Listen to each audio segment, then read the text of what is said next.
Hello guys, hello, this is for Gemini. Gemini, welcome dito sa aking channel, Kapalaran 888. Welcome. Alamin natin kung anong messages, vibration, gabay energy para sa lahat ng Gemini. This is general reading guys, okay? Number 80, number 40.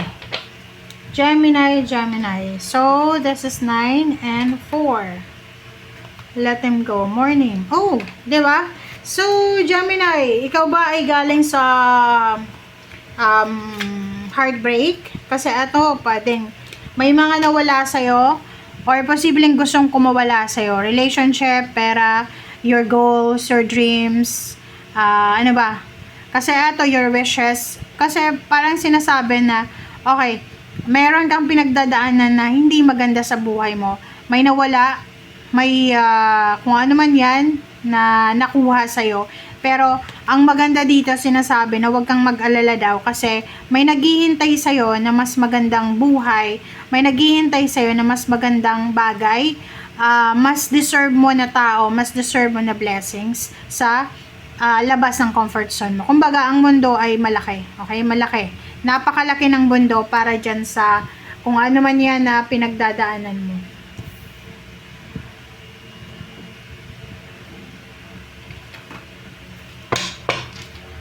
Alright.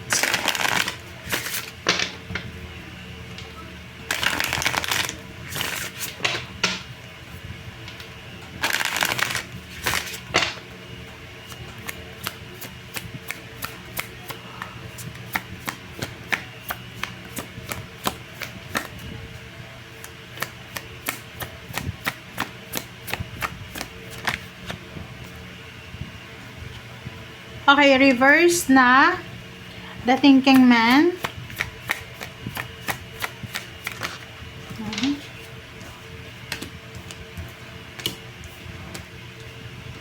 Okay. So, nakikita ko sa'yo dito, Gemini, kung babae ka, kung relationship itong bago ka lang nahiwalay sa kanya, kung akala mo na iniisip ka niya, hindi ka niya iniisip. Tingnan mo, oh. Naka-reverse. So, kailangan mo nang mag-walk away. 'Di ba? Ikaw lang yung in love. Ikaw lang yung in love dito. Nakikita nyo ba yung baraha nyo? So, sabi ng baraha sa'yo dito, kailangan mo nang mag-walk away. Kasi, ano na to magpahinga ka na daw. Ipahinga mo na yung puso mo kasi masyado ka nang nasaktan. Okay? Yung halimbawa galing ito sa heartbreak yung mga bagong hiwalay na mga Gemini, ang sabi ng baraha sa'yo dito, baka akala mo na iniisip ka pa niya. Hindi ka niya iniisip. Busy na siya sa iba or busy na siya sa pinagkakabalahan niya. So ikaw, kailangan mo nang mag-relax ngayon. I-let go mo na yan lahat. Lalo na kung sobrang in love ka, mag-walk away ka na. Okay, mag-walk out ka na dyan sa kung ano man yan na relationship, lugar, or whatever man.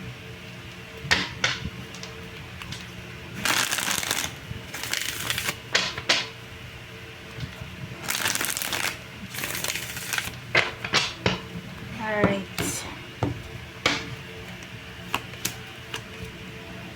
Diba, walking away to, Sabi ng baraha, if it's love life, sinasabi ng baraha sa'yo na oras na para umalis ka, i-let go mo na, mag-move on ka. Kasi may darating sa'yo may darating na, kung sa love life yan, wag kang masyadong mag-stay dyan sa pagiging heartbroken mo. Kasi may darating na tao na talagang deserve mo. So, yun ang sinasabi ng baraha. So, wag mo daw nalabanan ang kung ano yung tadhana. Okay? Kasi nasa 5 of Wands ka 5 of Wands na like merong binabago sa'yo ang universe pero hindi mo matanggap na wala na siya or wala ka ng trabaho, yung negosyo mo ay ganito na. So sabi ng baraha sa'yo, mag-focus ka sa sarili mo. Okay? Focus ka sa sarili mo sa ngayon. Recovery ng sarili mo. Sinasabi ng baraha sa'yo dito na okay, maraming nawala sa'yo. Kung pera yung nawala, posibleng may babalik, may darating na bago. Okay? So, yun.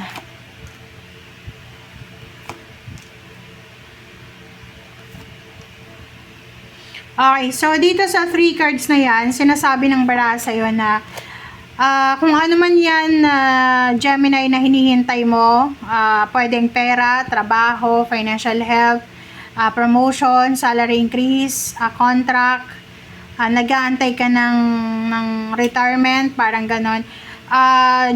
Just be patient guys. Okay, magpasensya ka, maging mapasensya ka kasi parating na to.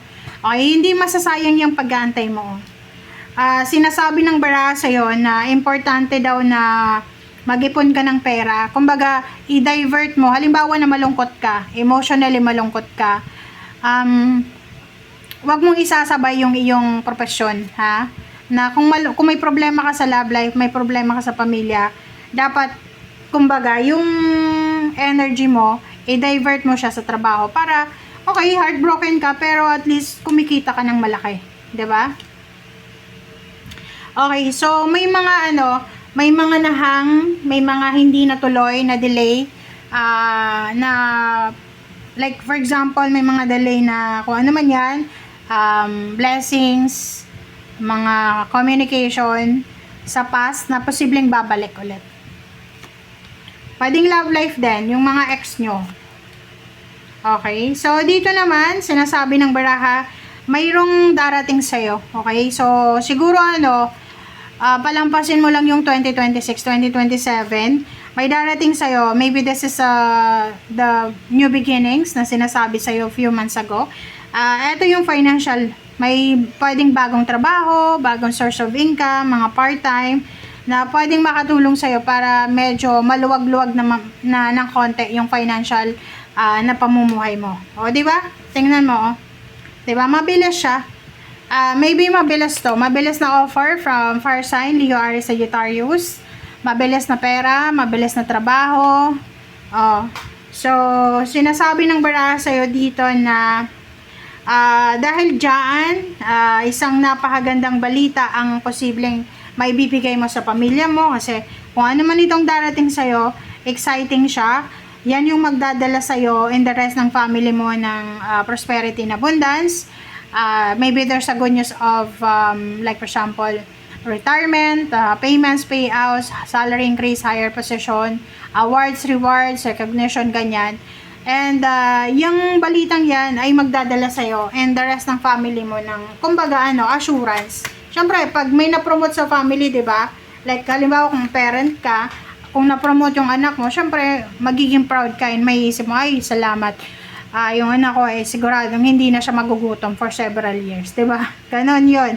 So, sabi ng baraha sa'yo dito, expect this family occasion, celebration. Exciting siya. Okay? Thank you guys. Bye!